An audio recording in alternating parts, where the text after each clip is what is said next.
Hey, what's going on, good people? It's your girl T Hardaway, And it's Michael Basil. and we are the Did It for the Hood podcast. Indeed. Absolutely. So, we have a wonderful guest coming on today. Yes, Um, yes, we're, yes. we're delving more into the arts today.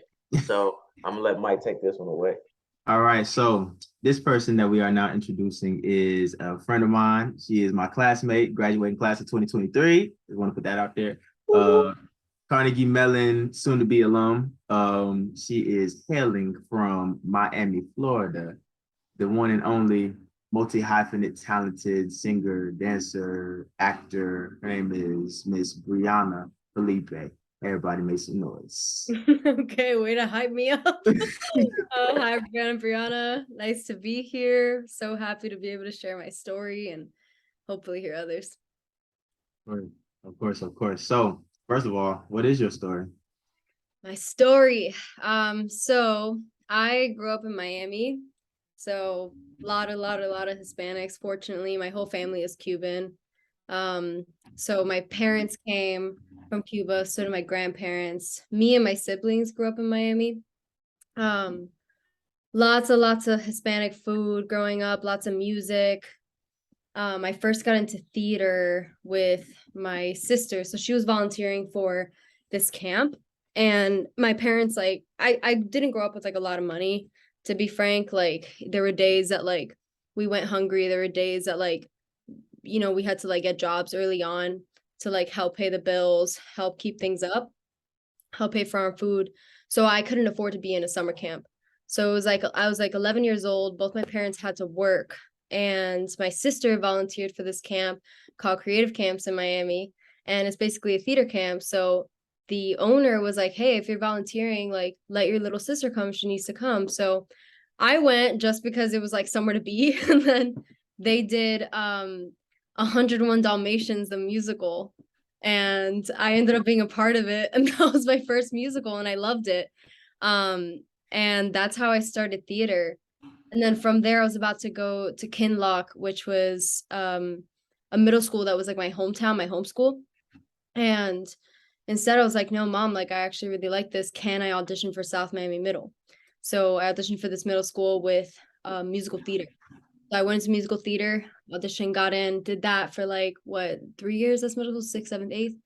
Auditioned for New World School of the Arts for musical theater. Wanted to keep doing it. I don't know how I wasn't sick of it yet, so I did that. And then I decided to go into acting, and I auditioned for Carnegie. So now I'm here. Now I'm here. Heard that, heard that. So, um, what drew you to acting? Like, why did you choose acting specifically to be like the thing that you love Yeah. to do? Yeah, I think when I was like what 11 when I did 101 Dalmatians, and then Honk Jr. right after that. It was funny. Um, I think I just really I love the joy that you're a part of when you're a part of a community. And I think like growing up, like even though I was in Miami, even though I was surrounded by a lot of people with like similar stories, I grew up in my aunt's private school. And my aunt's private school, I went for free, but it was a lot of money to attend. So it was actually most of the time like white people who moved to Miami and then paid for their kids to go. And I ended up losing a lot of my Spanish. My like the food was really different. Um and I didn't feel like I had a lot of community. I had my friends, like the people were good people, but like something was missing. And I think right when I started theater, I saw that everyone was on the same page about something. And Mm. everyone like found a story and something to connect to no matter what it was about. Like I connected to 101 Dalmatians somehow. I don't know. I played the villain, which was funny. But there was a lot of community, and there's always something to work on with people. It doesn't matter like where you're from. It doesn't matter like what language you speak, even sometimes. It doesn't matter like there's just so much flexibility, I feel like, when it comes to at least like younger stories like that. And then when you get older, you start like diverging into different stories, like what you connect to more, what you connect to not so much, and bringing yourself into it. And I just think it's a place that you can really, really find a lot of community um through and through. And I Mm. just love that. Uh, how did your parents respond to you wanting to do theater? They were fine with it, surprisingly. I think like something good about my parents, and I think something good about the way I grew up was that there wasn't a lot of pressure to be like, whoa, you gotta study this. What's your plan B? What's your plan B? And of course, like I feel like everyone in the arts at one point gets like, well, what's your plan B? You know, because like you want that at least like economic security net, especially like I feel like that's the one thing that my parents were worried about. We're like, okay, like, well, you can't audition for colleges because we can't pay for it. That was the one thing. That was the one thing they were pushing back against. But I was like, that's fine. You're not. I'm gonna get scholarships, and I did. So like, and then I've worked 3 jobs every year to help pay for my tuition. So I think the only thing they pushed back against was the economics of it, the finances of it. Mm. But besides that, I think they were just really happy that I found somewhere, you know, that I can connect with people, found somewhere that eventually now is a way to actually help someone see themselves within someone else on stage, or realize that they're not seen or they're not getting their story told, and then that starts conversation. So then both of them start conversations and both of them lead to community. Yeah. Heard that. And so 2 questions, because you have mentioned this show called Honk. I've never heard of that show. Yeah, it's about these little ducklings. I was like to 11. We did it. I love it though. It's a little musical. So Yeah. yeah, it's basically about little ducklings and then like the ugly duckling, quote unquote. Oh, okay. And like, I don't know, it's a whole thing, but it was a cute little musical. All right. So speaking on community, because you had said that so I know when you were in private school that you didn't really have that. And so Yeah. like when you got to like middle school and high school, did you find a lot more of that? Oh yeah, for sure. Like again, like even in the private school, like I definitely had my friends. I definitely had people, but again, something was missing. And like when I got to, so I went to that private school for I think like first and second grade. And then I went to public school. And that was Fairlawn Elementary, which was like 2 blocks away from my house. And that's where I started to find my people. Like that's where I started to find people I actually really connected with. And I don't know if it was, I mean, obviously it's a plethora of things, right? Like even people in socioeconomic statuses, like different ones, like, you know, kind of move through the world a little differently. And I think being around people that were kind of at the same, like, um, same status, same socioeconomic status, same like kind of like relative stories helped a lot. Middle school, I mean, that's like when you hit puberty. That's like so complicated. Like it was like, yeah, I found my people, but it got confusing for a bit. But I did theater then, and it was really fun. And then high school, I think, is when I started like really finding like who I connect to, who I don't, because I think high school is when I started finding more of who I am, you know? Mm. Yeah. Yeah. College was a shell shock. Yeah. College, yeah, I know, you know, like college was a shell shock, like in many ways, and again, in many ways not. I think like when I left from Miami to Pittsburgh, Mm.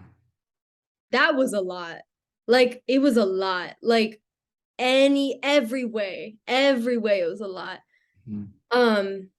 And I felt a sense of freedom. I really did. I really felt a sense of freedom. I felt like I can actually be who I was. I love my family and I love my friends that I grew up with, but it was a new start, you know, as many people feel like. But culturally, like, whoa, so different.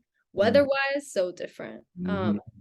But I think now, like Michael, like you know this for sure too. Yeah. Like senior year now, I'm just like, okay, I wish I would have known this freshman year. Like I wish Yeah. I wish I would have told this to myself like 4 years ago. I So know what I, are those things? huh? What are those things that you wish you told yourself? Like what has kind of kept you motivated when Yeah. you kind of get hit with that new culture shock? Yeah. I think something I wish I would have said to myself, or I wish I would have known, is that like everyone's going through something. Like you're never really alone. You're never really alone. And then in those moments that you feel like you are alone, like just know that there are always people there. Like even when it doesn't feel like it, there are always people there. Also, like it's not that deep. Like in many ways, it's not that deep. Like I look now at things and like any drama or any stressors, and I'm like, all right, tomorrow's a new day. Tomorrow's a new day. And there are like people after me that I gotta think of. It's not just about me. There are people like ahead of me I gotta think of. Like, I think just remembering that, one, I do this art, yes, for myself. Like, we all do things for ourselves, but I don't really do it for myself. I don't really do it for myself, I don't think. Um, I do it for both me and for like the things that I could be a part of that are not even mine, you know, Mm. to add, you know, if that makes sense. Mhm. Yeah. Yeah. Yeah. I just like adding value to different spaces that you Yeah. really wouldn't be a part of, but you are in a sense. Yeah. Just things aren't complete without all the little pieces, you know, like being a part of like small projects, for example, you know, like something I didn't necessarily create, but like, you know, getting in the room and being like, all right, what does this person need? What is the story they're trying to tell? And how can I, as a person now, add to it if I'm here, you know? Because I feel like the more we think less about ourselves, the more we connect, you know?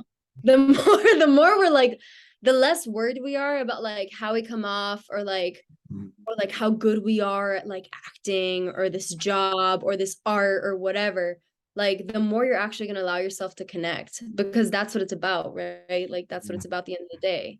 That's why people do art. It's to connect in some way, you know? feel that. So, question. Mm-hmm. Um, so you kind of spoke about it a little bit, just like being in the room, but like, just can you give the people just a little bit like, okay, what is this acting? What is it like consist of ultimately? Like, what do Yeah. you do? Yeah. A lot. Um, um, I think I think it's really vulnerable. I think people think that acting is a lot of playing pretend, but it's really not. I mean, the reason we watch movies, the reason we watch TV, the reason we watch plays, the reason we listen to music is because there's a story that we're connecting to, right? And so when we pick up a role, when we audition for and get into this college or whatever the show, whatever, you're taking on another person's story, like you're taking on things, but it's not really. Um, so I think like in class, like when we go to class and we pick up these roles, when we be like when we're in class and we're not doing plays and stuff, like we're exploring our character, quote unquote, you Yeah. know. So I think like, and I know again, like Michael, you know some of this too, but like freshman year is a lot of like, who are you? Like these Mhm. exercises that bring out certain things. You got to like be honest and open, and it's hard because in reality, when you walk into like a 9 to 5 job, you're not like spilling your guts out and your feelings to all your coworkers, you know? And it's hard because like I'm like freshman year too. I remember coming in, I'm like, oh man, I don't know if I can really share this with Mhm. people. I don't know if I could. And it's like not for nothing, like not even specifically because of certain people, because like I'm in a room full of strangers right now.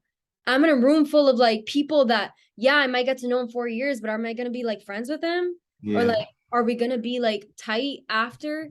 But it doesn't matter because I think I realized like to really get the best out of how far you've come and where you are now, vulnerability is not for them, it's for you. The more you allow yourself to like let go and express and be honest with how you're feeling, whether it's like really, really, really in the trenches or really up high on that roller coaster, you're going to receive something. And someone else is going to receive it, even if they don't say it. Um, and you're going to learn something. So I just think the school is a lot of vulnerability. Acting is a lot of vulnerability. Acting is a lot of letting go Mm. and knowing what story is yours to tell too, you know, Mm.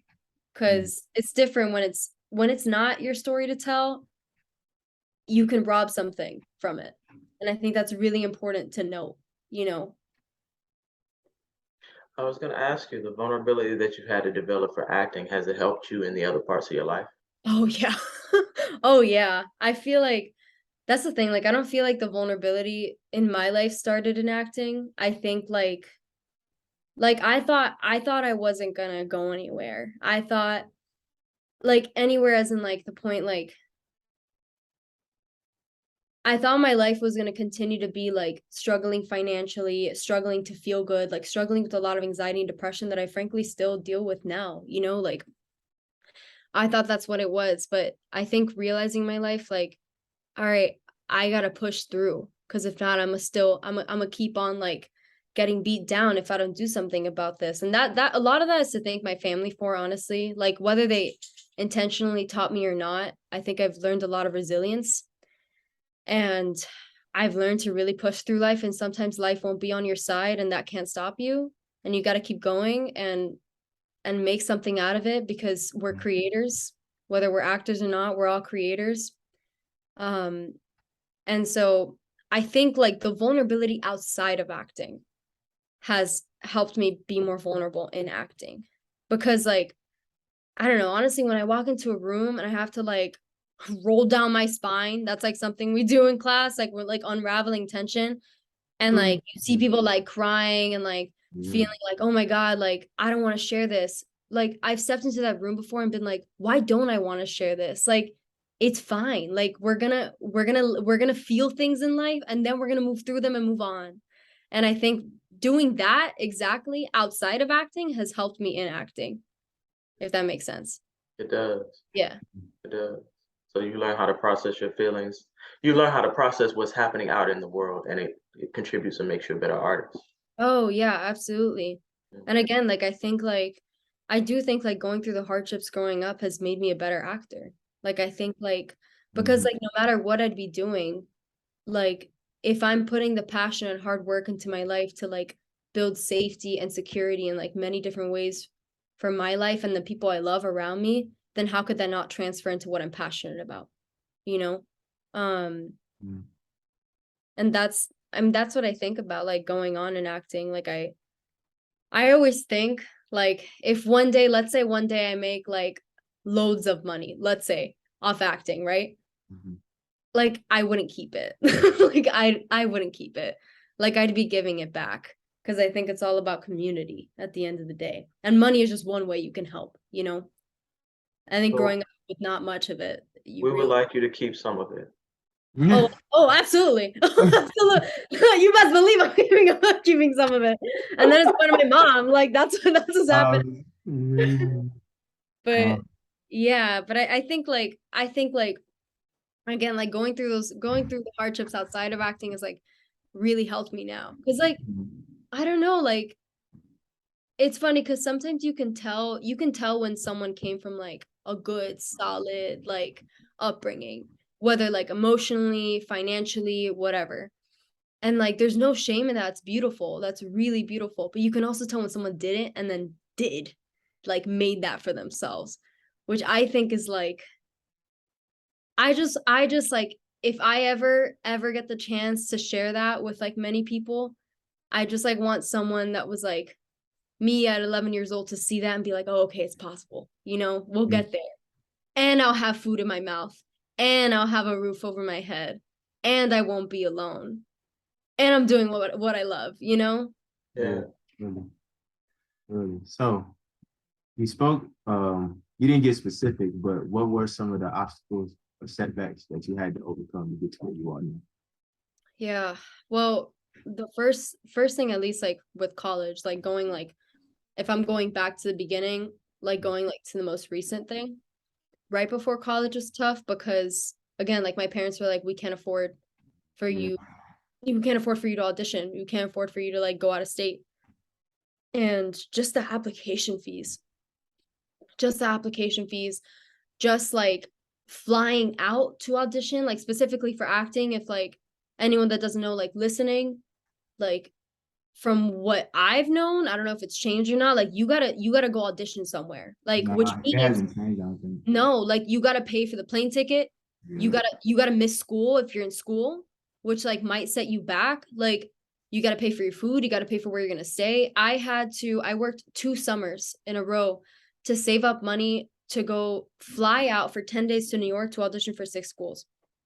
Um, yeah. Mhm. Unfortunately, like my mom had like made some money and she helped me with part of the hotel fee um and some food, but like I paid the fees. I paid most of the hotel. I paid for some of our food. I like, and that is like I know money, money, money. Everyone can talk circles around it, but it's real. It's so real. Like when I tell you, like when I tell you it was anyway, I'll ramble. But like Good. You're but on good. huh? I I said said you you're good. Yeah. Just like having to work. Like I didn't really have a childhood, you know? Like I didn't have like a I don't know how vulnerable I could be on here. I don't know if like I don't know if you guys will like edit it late. I don't know. Whatever. I'll just spill and whatever you guys want to keep, you Hey, keep. I don't know. we But open books. You as okay. You're transparent as you want. good. You're good. Okay, okay, Yeah. okay. But no, like money is real. That was one thing I had to do before college. Is one thing I had to overcome. And I saw people all around me, like their parents paying for their fees, their parents helping with their essays, they're like parents paying for people to help with their essays, like parents paying for everything so that they didn't have to worry about it. You know, and like I love my mom and dad, like I loved my family, but they couldn't do it, which means like the stress was put on me, you know, to figure it out. Um, and so working for those 2 summers before going to college, before auditioning, that was one thing I definitely had to do. Um, and then also like that's most of it, if I'm being honest. Like most of it is like growing up and being like, okay, like how am I even going to find the means to support myself while I'm here? In college, I worked a restaurant job, I worked a teacher assisting job, and I worked a lessons job, like doing like lessons, private lessons all at once so I can put food in my mouth. Like during college, I had the meal plan, like CMU has helped me with like paying. We've had like I've had like federal loans that have helped as well, but I had to pay for my health insurance. I had to pay for all of this. And like, again, like money is money is money is money. But when you show up to school and you show up these last 4 years and people have like bank in their account, then they can really focus and let go in class and like keep on going and whatever. And like, it's a big Yeah. stressor. It's a big stressor. Um, and again, like part of that not part of that, a lot of that comes from the fact that my parents are immigrants. Like my parents came here and had to build a life. My mom came here at what, 18, knowing no English in Jacksonville, Florida, which is like, I don't know if you've been there, but it's like so racist. Like it's so messed up. And by the time like she was there, I don't know how long ago that was. That was like before the 80s. Um, she didn't know a thing. And she built something here with my dad. My dad came from Cuba too. He lived in Chicago for a little bit when he was like 6 or 7. He came here and you know my mom eventually got her citizenship. My dad is a resident now because he's lived here for 5 years. It's just like default. But because of that, like they had difficulty getting certain jobs. They had difficulty like um communicating for a long time with people, even in Miami when they moved to Miami. So just knowing that like there was so much to adjust to when they got here in a household when we were growing up, me and my siblings, that um that most of it was survival mode. I couldn't really live, you know? And so and that I think that helped me. I think that helped me because now that I'm at a place and will eventually be hopefully more in a place where I can just like let go a little bit and like not worry about like paying bills too much, not worry about like food, not worry about like health insurance, like anything you have to pay for like that. That'd be a nice life. So but that's most of the struggle I've had to go through to get here. Um and yeah, and I feel grateful and tired. I feel so grateful and tired. I wish I just came from work. I was 6 a.m. to 1, you know? Which is why Michael was like, where do you want to meet this Sunday? I was like, yes, no, like definitely I want to talk, you know, but like that's real. That's the grind. Like I gotta go. I wish I could just be like, hey, sorry, I have school and work and rehearsals and I can't work for like 2 months. Like I wish, like who gonna pay my Yeah. bills? Like, like Yeah. not my parents. About it. So um so yeah. So you have been a really resilient and a survivor. How have you dealt with setbacks? Because I know that we all run through setbacks when you're on your way. Have you had any major setbacks, and how did you deal with it? Setbacks as in like when I got here, like throughout my whole life. Either one. I mean, like, I've lost family members. Um, I've I've had to deal with like a bunch of like emergency like dental work. Um, I've um I've had to deal with like figuring out how to actually care for my mental health, which I never was taught how to do. I remember since I was like, I think my first anxiety attack was when I was like 10. And I don't know what it was. It was in like the middle of watching a scene in like thespians. It's like, theater workshop competition thing that like younger students would go to. And I remember a parent was like holding me down. And they were like, "Oh, you're having anxiety attack." I was like, "What? Like, what is that?" And mental health wasn't talked about in my family. And it became like really apparent to me throughout high school. Like there's that angst, it's like, I'm so sad, like, blah, blah, like all this stuff, life sucks, but like it was real. Like, and then like college came and I was like, oh, this is actually getting in the way of my day to day. And I think like a huge setback I had was when I realized it was getting in the way of my like everyday living. Like I couldn't get up. I couldn't keep going. And again, like when you do have things like work and school, you can't just take days off. Like you can't really just do that. And I feel like the thing that kept me going was knowing that if I worked this hard to get here, I can keep going, Absolutely. you know? I'm sorry, I don't mean to get emotional, but Good. You could give a safe space. No. so I think like it was mental health, but like knowing that mental health is not it's not like in its own bubble outside of life. Like life keeps going, and you gotta sum up, you gotta tough up and keep going. And I think like again, like just remembering like cultivating that gratitude for how far I've come and cultivating gratitude of the space that I actually hold for myself day to day. Like taking care of myself, my mind, my body, my heart, my spirit. Like I pray more now than ever. Um, is extremely important because without taking care of myself, I couldn't get up and just go to like work for 6 hours. Um, so yeah, I don't know if that answered your question, but It did. It yeah. did. We're Definitely gonna, did. yeah. Go ahead, Mike. Yeah, so kind of peeling back into the acting lane a little bit. What do you aspire to do ultimately? Like what's like your big goal when it comes to just chasing acting? Yeah, I mean, it's funny because I think like acting has been a huge part of my life. I Mhm. don't want it to be my whole life in the sense of like I care, for example, like something I'm really interested in is thinking about generations after us and how we can leave something for them to continue to grow. And like yes, that definitely means like taking care of the planet, that definitely means like taking care of your family, like preserving tradition. But I think ultimately, like, content stays for years. Mhm. Content stays for decades, for generations. And so I feel like just my ultimate goal is being able to be a part of stories that focus on community, that focus on Mhm. and it doesn't even necessarily have to be like, like heavy every time. Like it can be something that's like light and comedic, but ultimately focusing on like how community comes first, like love, like connection. Everyone is here, like we're all one in some way. We're all connected in some way, and we got to lift each other up. So being part of content, um, like film, theater that focuses on finding, building, and preserving community. Um, and that can look like something like Shameless, you know?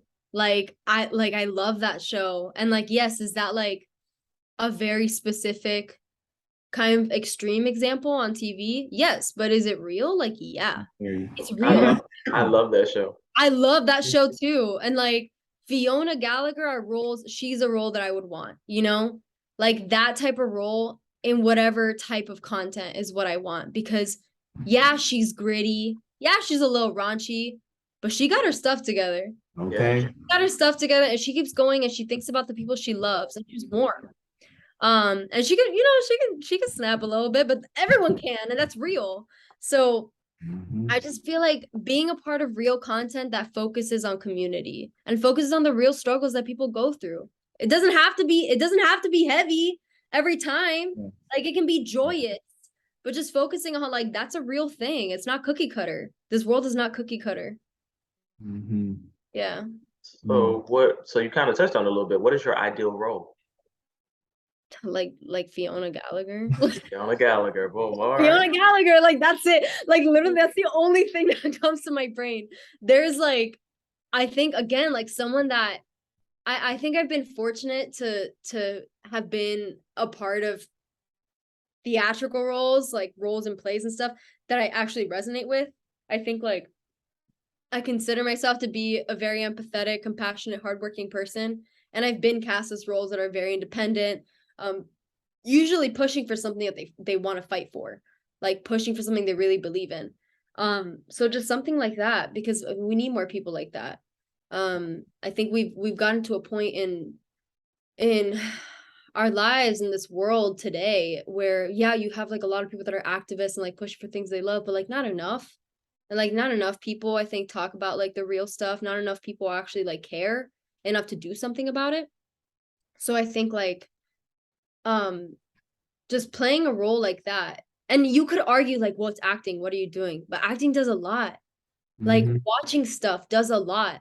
Like imagine sitting down watching something you relate to, like how at home you feel, or watching something that you're like, oh, I don't really relate to that. I never saw that perspective. Interesting. How much that does. Like Yeah. it does a lot because it all starts in your community. And people talk about shows and movies and plays, whatever, all the time. Like, oh, have you seen this? Like, Okay. oh, it's so good. Or have you seen this? Oh my God, my heart. Like creates community, it creates conversation. So someone Mhm. like Fiona, someone like Fiona. So besides acting, Mm-hmm. acting is the first love. What else do you aspire to do in this industry? Um, I care, like I said earlier, I care about mental health, but I want to be able to, if again, like drawing back to earlier too, if I had the money, I want to be able to fund things. I want to be able to fund like smaller projects. I want to be able to fund stuff that maybe like big guys aren't funding. That they can be able to do it because again, like money is a lot. You know, like if you have the money to put together this production, that means these voices are going to be in the room. That means it's going to be put up in this place where these voices, like these are sorry, audience members need to hear Yeah. or need to see. So I think be able to fund things like that eventually if I had the means, and I will one day. Or manifesting. Yes, you will. And I care about people's well-being. I like we do this thing called Kristen Linklater's voice warm-up. Sorry, it's called Freeing the Voice. It's based on off a book and it's based off a whole kind of technique that Kristen Linklater did. She's from the UK and it's all about like releasing tension from the body and using the breath. And that does really work for theater, like letting go of your tensions, being able to pick up a role, like taking care of your body as you do like let's say like eight show days in a row for like 3 months, you know, because that's real. But also outside of theater, I would love to eventually, like if I get certified in it one day, I want to go to places that you can't get like one-on-one like physical therapy or like massages or like anything that like basically pays attention to someone's like physical health, like for example like shelters and like help with breath and releasing, like volunteering, because I think that work was really healing for me. We did it for like 2.5 years, and touch upon it a little bit. So basically um fun stuff if I had the means, and share this knowledge of this work I have now. Because I think if everyone had one way of healing, the world would be a better place. Because a lot of the time you have to pay for this, you know? Like I go to therapy every week, but that's because my insurance is funded. And if I didn't, I'd have to be paying like what, 125 a session? Like ain't nobody got money like that. And healing is just very important. You heal, you hurt less. And people need to stop hurting each other. So Say that, that louder for the people in the back, Bree. You yeah, you A little preaching. louder. You yeah, preaching right now. yeah. So who are you out? Who is Bryanna Felipe outside of anything career? Like Uh, what do you like to do? Who are you?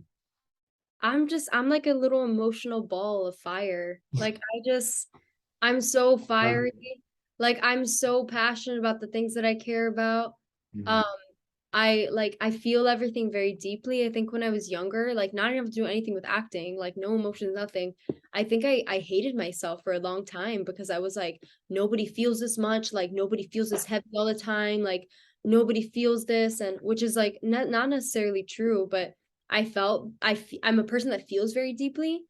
And I think now, Bryanna, today, I'm like very happy that that's a quality I have. I feel so grateful and full that I can feel as much as I do.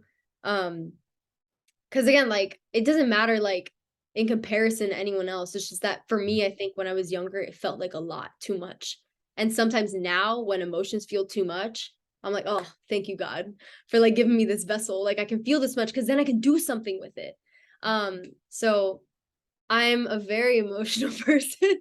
um, I love to dance. I love to dance. I love folk music. I love R&B. I love hip hop. I love like merengue, bachata. I love Los Panchos. I love Mapache, who's this like little bands that they do like Spanish covers. They're wonderful. Um, I really love cooking.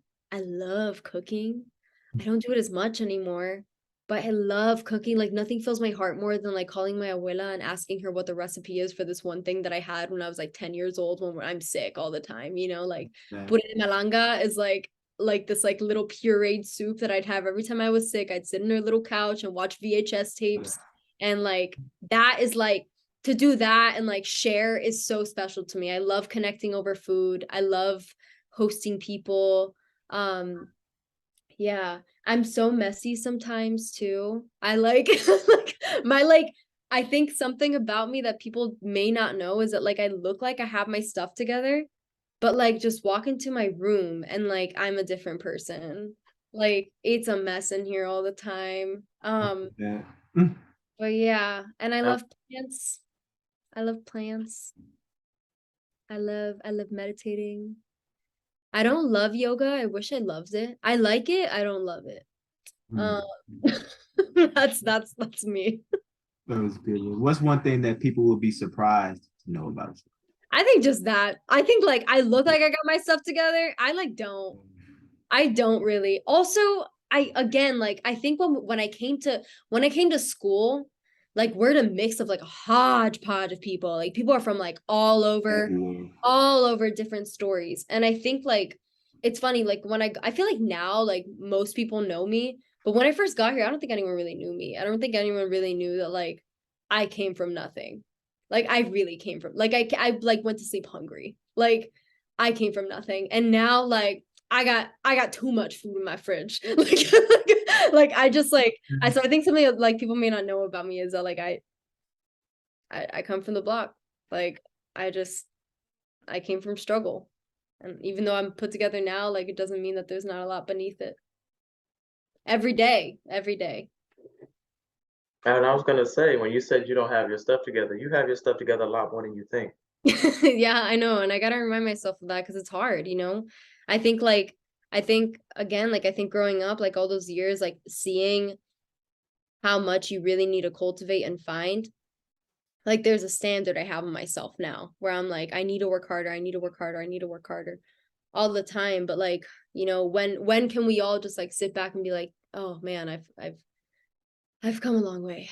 I've come a long way and I'm here and I can breathe and tomorrow's a new day. That's real. Mhm. So I know you had mentioned it a little earlier, just about like um what to, I guess, what you want to do for the next generation specifically. Yeah. So what advice would you want to give to anybody coming up that wants to be an actor, that's also Cuban, or what I'm saying, that has walked that same path as you? What advice would you give them? Um, I think I'd advise them to think that it's not really about you. Um, that the story you're gonna tell is not only yours. And that when you remember that, it brings so much power and it brings so much depth. And again, like acting specifically is a very image-based art, like film, so image-based.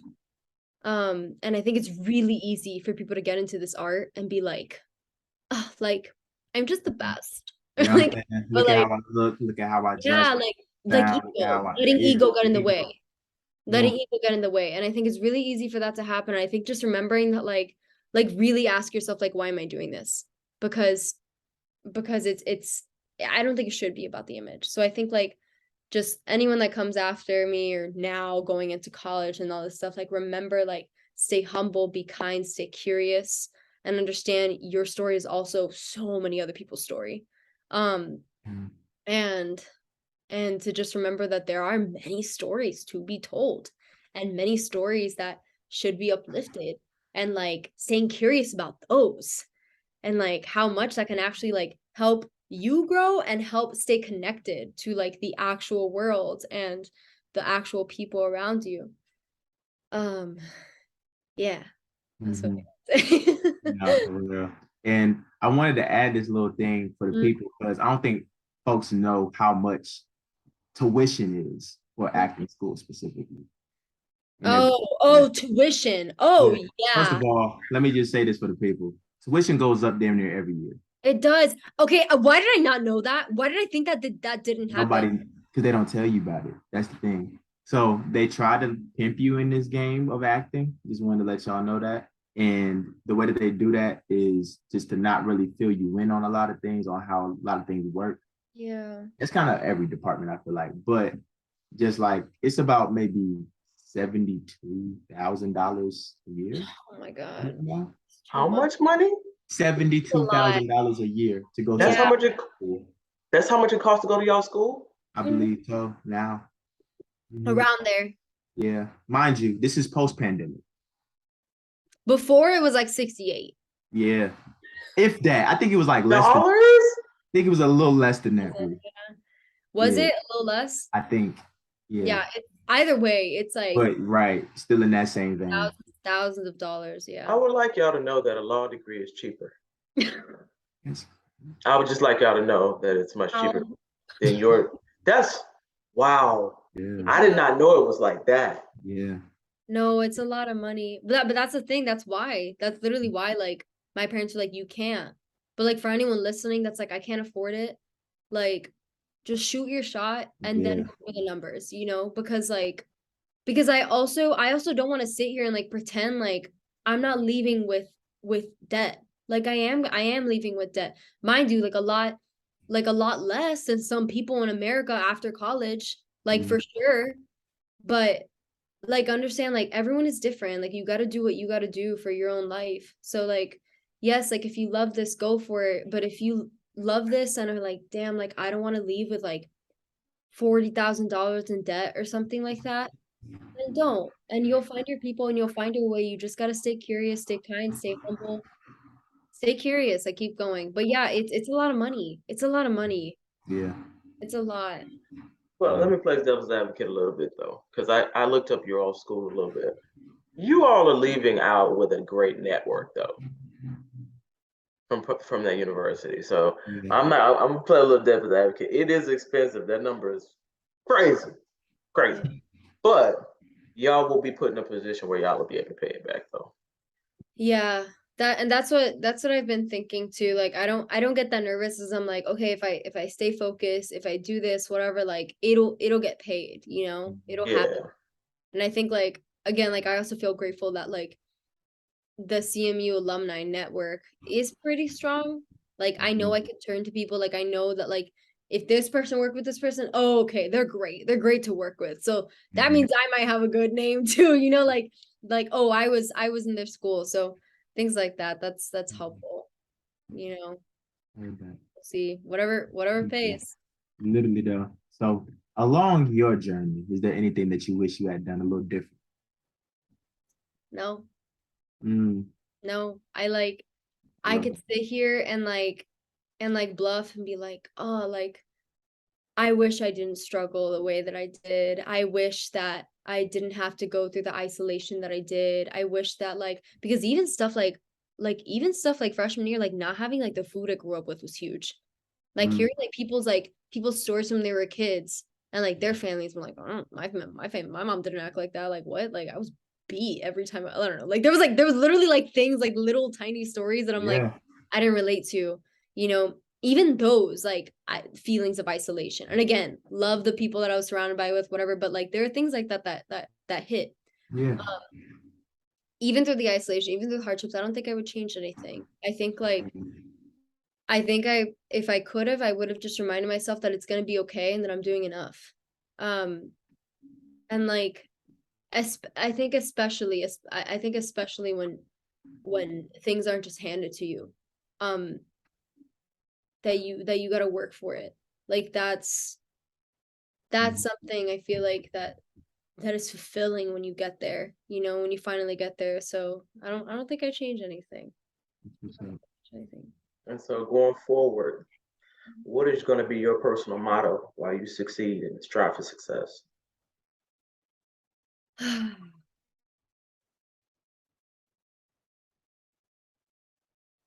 Stay curious and do it for those after me.